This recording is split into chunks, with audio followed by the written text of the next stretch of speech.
Let's continue electrochemistry. Let's continue the concept of galvanic cells. मैंने galvanic cell कैसे construct करना, कैसे represent करना, कैसे सेल रिएक्शन लिखना, कैसे उसका ईएमएफ और नर्स्ट इक्वेशन और गिब्स एनर्जी, वह सब रिलेशनशिप तो समझा ही चुका था। मैं अब उसी कंसेप्ट को आगे कंटिन्यू करवाता हूं। सबसे पहले हमने इलेक्ट्रोकेमिकल सीरीज ऑलरेडी देख रखी है और उस इलेक्ट्रोकेमिकल सीरीज का एप्लीकेशन भी हमने देख रखा है। हमने इलेक्ट्रोलाइटिक सेल जब स्टार्ट करा था तो इलेक्ट्रोकेमिकल सीरीज से ही स्टार्ट करा और उस इलेक्ट्रोकेमिकल सीरीज में हमने जितने भी रिड्यूसिबल स्पीशीज है उन सबको उनके रिडक्शन पोटेंशियल के इंक्रीजिंग ऑर्डर में रखा था। और जब मैं इलेक्ट्रोकेमिकल सीरीज समझा रहा था तब मैंने कहा था कि ये इलेक्ट्रोकेमिकल सीरीज कहां से आई, किस तरह से आई, किस तरह से टैबुलेशन हुआ है, इसे हम बाद में देखेंगे, बाद में सीखेंगे गैल्वेनिक सेल समझने के बाद। अब जब हमने गैल्वेनिक सेल समझ लिया है तो अब उसी बात को समझने की बारी है कि how we lined up with that electrochemical series, how we obtain that electrochemical series. उसमें हमने किस तरह से एलिमेंट को उनके रिडक्शन पोटेंशियल के इंक्रीजिंग ऑर्डर में जमाया है, एलिमेंट के रिडक्शन पोटेंशियल को हमने कैसे डिटरमाइन करा है। देखिए, हाफ सेल ऑक्सीडेशन पोटेंशियल और हाफ सेल रिडक्शन पोटेंशियल मैंने गैल्वेनिक सेल स्टार्ट करते समय समझाया था और उसको मेजर करने का तरीका बताया था। साथ में यह भी बोल दिया था कि हाफ सेल ऑक्सीडेशन पोटेंशियल या हाफ सेल रिडक्शन पोटेंशियल, इसकी एब्सोल्यूट वैल्यू डिटरमाइन कर पाना इम्पॉसिबल है। ये सवाल बिल्कुल वैसा ही है जैसा कि हम पूछे कि भाई आप में कितना दिमाग है या आपके पास कितनी ताकत है। इसका एब्सोल्यूट टर्म में कोई जवाब नहीं हो सकता,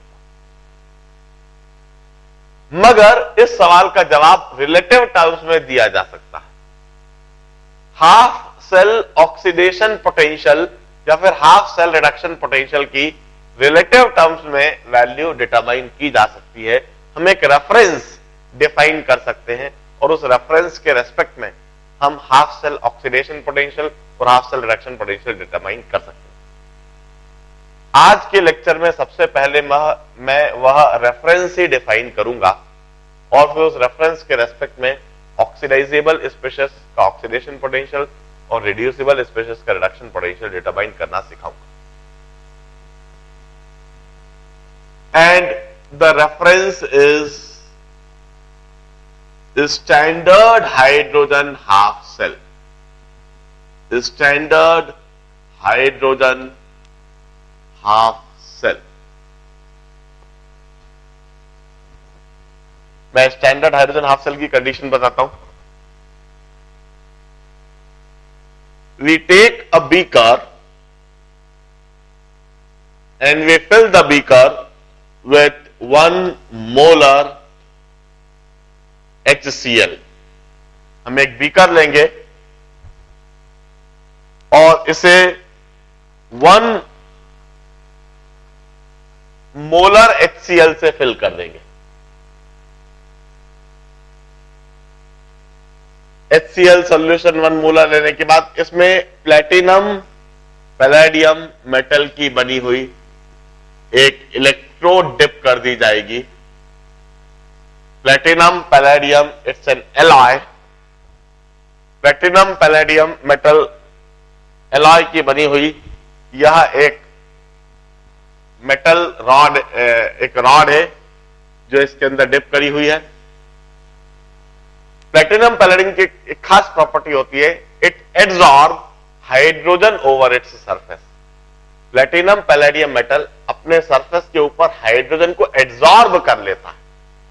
the difference between absorption and absorption.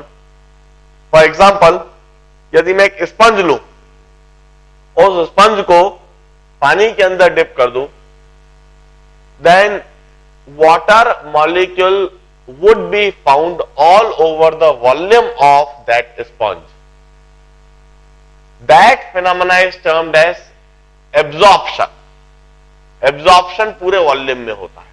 वहीं पर यदि मैं चौक लूं, इस तरह का व्हाइट कलर का चौक ले लूं और इस व्हाइट कलर के चौक को यदि मैं इंक में डुबाऊं या पानी में डुबाऊं और बाहर निकालूं,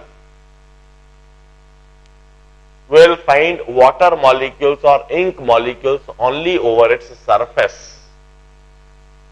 जो इंक के मॉलिक्यूल है, चौक ब्लू हो जाएगा, ऐसा लगेगा कि चौक ने भी इंक अंदर तक एब्जॉर्ब कर लिया, मगर जब मैं तोड़कर देखूंगा तो मैं पाऊंगा कि अंदर से चौक व्हाइट है और सिर्फ सरफेस पर से वो ब्लू है, मतलब इंक के मॉलिक्यूल सिर्फ सरफेस पर एब्जॉर्ब हुए। That deposition of ink molecules over the surface is termed as adsorption. Platinum palladium की प्रॉपर्टी होती है that it adsorb hydrogen over its surface.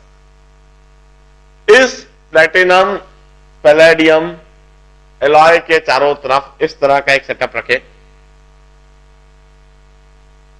इसे इस तरह से कवर करते हुए इसके चारों तरफ ढेर सारी हाइड्रोजन सर्कुलेट की जाए, हाइड्रोजन गैस सर्कुलेट की जाए। कितनी अधिक हाइड्रोजन गैस सर्कुलेट करना है सच दैट कि हाइड्रोजन गैस का पार्शियल प्रेशर वहां पर 1 एटमॉस्फेयर डेवलप हो जाए और इस पूरे सेटअप को 25 डिग्री सेंटीग्रेड पर रख दिया जाए। इस कंडीशन पर बनाई हुई इस हाफ सेल को we call it standard hydrogen half cell. This is standard hydrogen half cell. Standard hydrogen half cell में 1 मोलर HCl लिया जाता है। 1 मोलर HCl में प्लैटिनम पैलेडियम इलेक्ट्रोड डिप कर दी जाती है। इस प्लैटिनम पैलेडियम इलेक्ट्रोड के चारों तरफ ढेर सारी हाइड्रोजन गैस सर्कुलेट की जाती है, so that hydrogen gas molecules would get deposited over the electrode surface और वहां पर हाइड्रोजन गैस का पार्शियल प्रेशर 1 एटमॉस्फेयर हो जाता है, कर दिया जाता है और टेम्परेचर 25 डिग्री सेंटीग्रेड रखा जाता है। इस कंडीशन पर बनाए हुए हाइड्रोजन हाफ सेल को हम स्टैंडर्ड हाइड्रोजन हाफ सेल कहते हैं। अब हम कहते हैं इस स्टैंडर्ड हाइड्रोजन हाफ सेल में सॉल्यूशन के अंदर ढेर सारे रिड्यूसिबल H पॉजिटिव आयन हैं जो रिड्यूस हो सकते हैं और इस इलेक्ट्रोड के ऊपर ऑक्सीडाइजेबल हाइड्रोजन गैस मॉलिक्यूल्स भी है। जो प्लैटिनम पैलेडियम इलेक्ट्रोड के ऊपर डिपॉजिट हुए हैं वह हाइड्रोजन गैस मॉलिक्यूल्स भी है। हम कहते हैं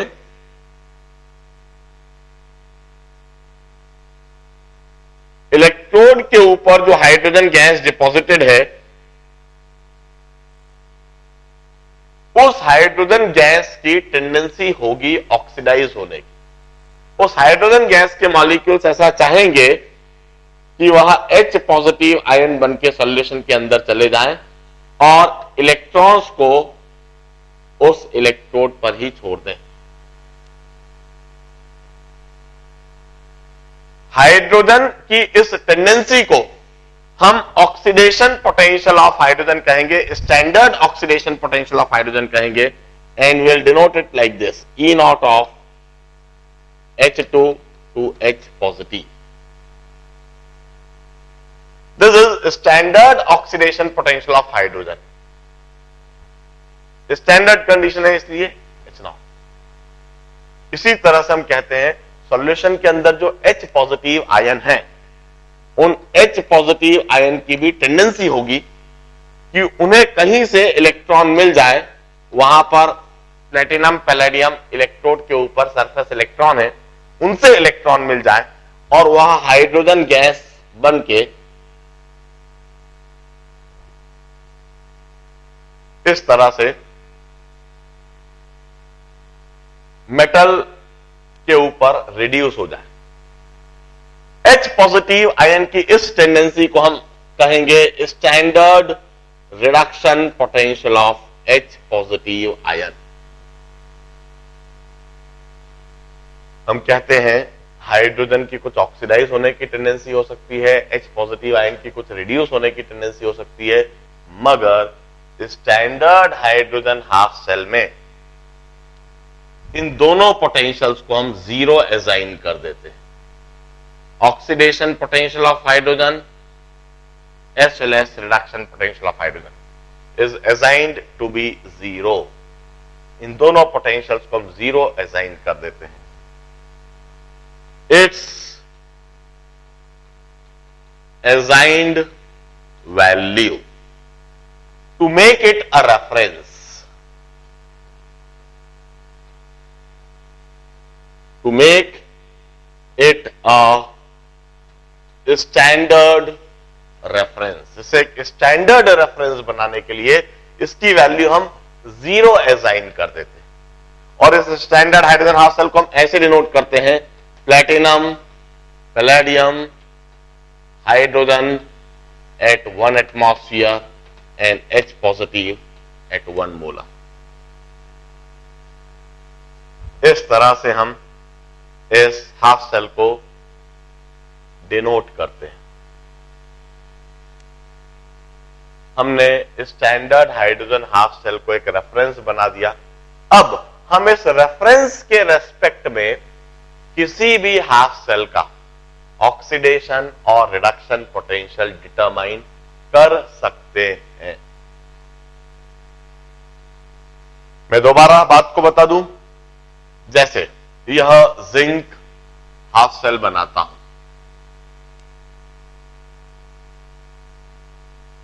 this is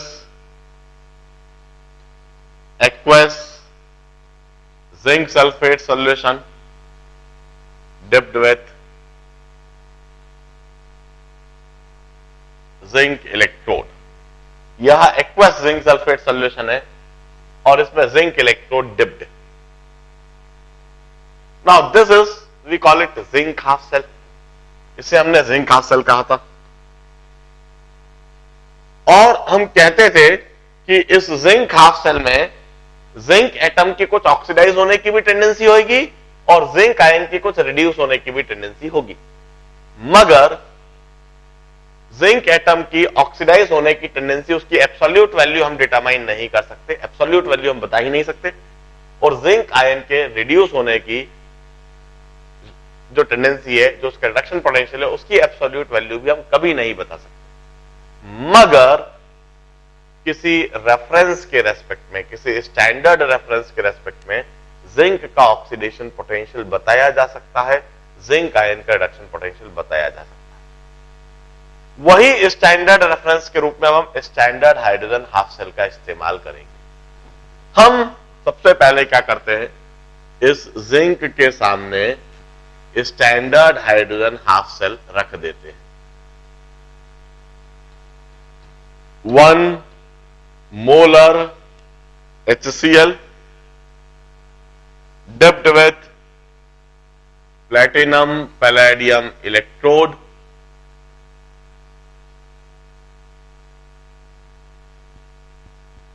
passed with lot of hydrogen gas। इसके चारों तरफ ढेर सारी हाइड्रोजन गैस पास करी, such that partial pressure of hydrogen is 1 atmosphere and it's kept at 25 degree centigrade। इस तरह से हमने यह स्टैंडर्ड हाइड्रोजन हाफ सेल इसके सामने रख दिया। अब सबसे पहले इसे हम सॉल्ट ब्रिज से कनेक्ट कर देते हैं। सॉल्ट ब्रिज से सबसे पहले कनेक्ट करते हैं। मैंने आपको बता रखा है कि यदि कोई सॉल्ट ब्रिज समझ में नहीं आ रहा हो, यदि आपको नहीं पता हो कि कौन सा सॉल्ट ब्रिज रखा जाए, पहले से समझ में नहीं आता है, तो सबसे सुटेबल सॉल्ट होता है सॉल्ट ब्रिज में रखने के लिए KCl। आप उसके अंदर KCl भर दीजिए बस। यह KCl का हमने सॉल्ट ब्रिज बना दिया। अब हमें सबसे पहले यह समझना होता है कि इस सेटअप में जब हम गैल्वेनिक सेल कंस्ट्रक्ट करेंगे तो उस गैल्वेनिक सेल में कौन ऑक्सीडाइज होएगा, कौन रिड्यूस होएगा। इस बात को समझने के लिए हम जिंक इलेक्ट्रोड को और प्लेटिनम पैलेडियम इलेक्ट्रोड को शॉर्ट करेंगे, और ये जो शॉर्ट करेंगे तो मात्र 1 या 2 मिनट के लिए करेंगे, उससे ज्यादा समय के लिए नहीं। ऐसा क्यों? जब हम जिंक इलेक्ट्रोड और प्लेटिनम पैलेडियम इलेक्ट्रोड को शॉर्ट करेंगे तो वहां सर्किट कंप्लीट हो जाएगा। सर्किट कंप्लीट होने से वहां इलेक्ट्रॉन ड्रिफ्ट करने लगेंगे, करंट बहने लगेगा और करंट बहने से रिएक्शन होने लगेगी। और यदि आपने ज्यादा समय तक के लिए उसको शॉर्ट रख दिया तो वहां पर जिंक आयन का कंसंट्रेशन बदल जाएगा, HCl का कंसंट्रेशन बदल जाएगा।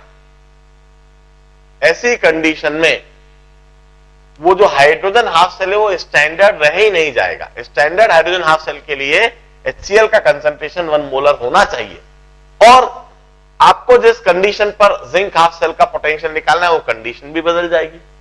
इसलिए ज्यादा समय तक के लिए शॉर्ट करके नहीं रखना। शॉर्ट करने से पहले आप जिंक इलेक्ट्रोड का एग्जैक्ट वजन पहले से ही देख लीजिए। जिंक इलेक्ट्रोड का एग्जैक्ट वजन देख लेने के बाद अब आप 1 या 2 मिनट के लिए जिंक और हाइड्रोजन इलेक्ट्रोड को शॉर्ट कर दीजिए। 1 या 2 मिनट के लिए जब आप इसको शॉर्ट करोगे तो कुछ समय के लिए रिएक्शन होगी और अब आप इसे दोबारा ओपन कर दीजिए।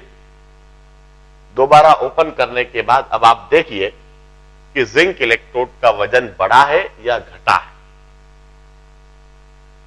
1 या 2 मिनट के लिए शॉर्ट करने के बाद अब दोबारा आप जिंक इलेक्ट्रोड का वजन देखिए कि वो जिंक इलेक्ट्रोड का वजन इट हैज इंक्रीज्ड और it has decreased. You would observe that the weight of zinc electrode would decrease। इस केस में आप देखेंगे कि जिंक इलेक्ट्रोड का वजन कम हुआ है। अब आप सोचना चालू कीजिए कि जिंक इलेक्ट्रोड का वजन कम क्यों हो गया है। जिंक इलेक्ट्रोड का वजन डेफिनेटली सिर्फ इसलिए कम हुआ होगा क्योंकि जिंक इलेक्ट्रोड से जिंक ऑक्सीडाइज होके जिंक आयन बन के सॉल्यूशन के अंदर चला गया होगा। हमें बस यही बात ऑब्जर्व करना थी। इस बात को ऑब्जर्व करके अब हम समझ जाते हैं कि जिंक इलेक्ट्रोड पर जिंक ऑक्सीडाइज हो रहा है, मतलब कि यह जो गैल्वेनिक सेल कंस्ट्रक्ट करा है इसमें जिंक इलेक्ट्रोड एक एनोड का काम कर रही है और जिंक हाफ सेल जो है वह एनोड हाफ सेल का काम कर रहा है, जबकि प्लेटिनम पैलेडियम एक कैथोड का काम कर रही है। जो स्टैंडर्ड हाइड्रोजन हाफ सेल है वह कैथोड हाफ सेल का काम कर रहा है।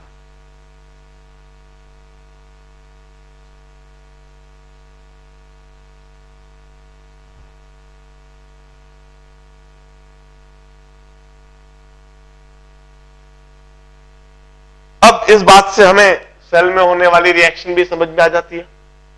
सेल में कौन सी रिएक्शन हो रही होगी हम ये समझ जाते हैं। जिंक का एनोड पर ऑक्सीडेशन हो रहा है। एट एनोड जिंक इस तरह से ऑक्सीडाइज हो रहा है, Zn2 positive +2 electron, while at cathode hydrogen का रिडक्शन हो रहा है, 2H positive +2 electron giving you hydrogen, और इस तरह से ओवरऑल वहां पर यह रिएक्शन हो रही होगी।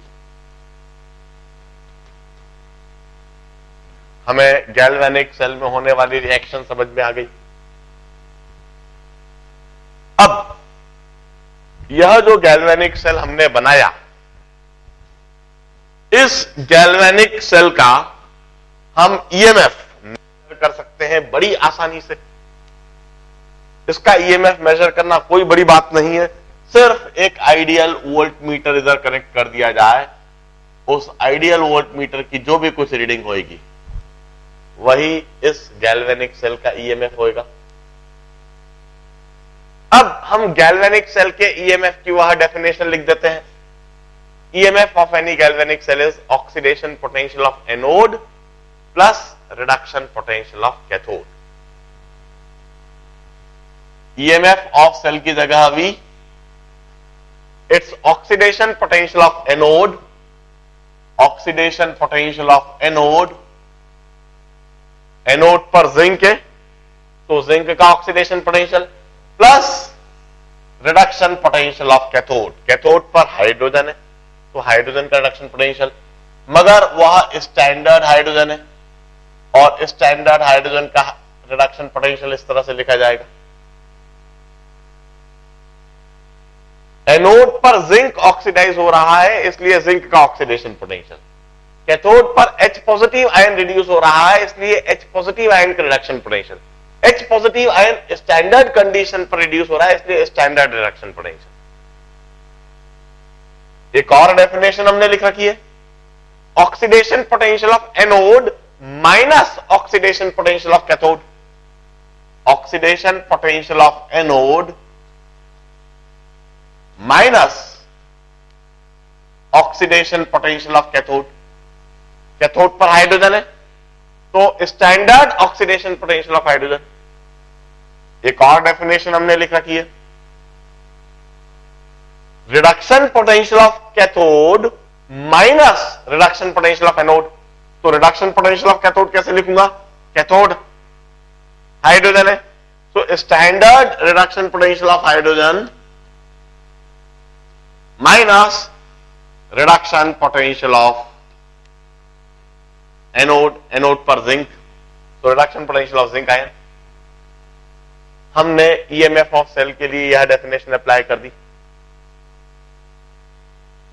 अब हम स्टैंडर्ड हाइड्रोजन हाफ सेल के लिए ऑलरेडी देखिए हाइड्रोजन का ऑक्सीडेशन पोटेंशियल भी जीरो असाइन कर चुके हैं, हाइड्रोजन का रिडक्शन पोटेंशियल भी जीरो असाइन कर चुके हैं। यह टर्म जीरो हो गई, यह टर्म जीरो हो गई और यह टर्म जीरो हो गई। यह तीनों टर्म के जीरो हो जाने से अब जरा देखिए oxidation potential of zinc is +3 और इधर से यदि हम देखें reduction potential of zinc ion is -V। जरा बड़े ध्यान से देखिए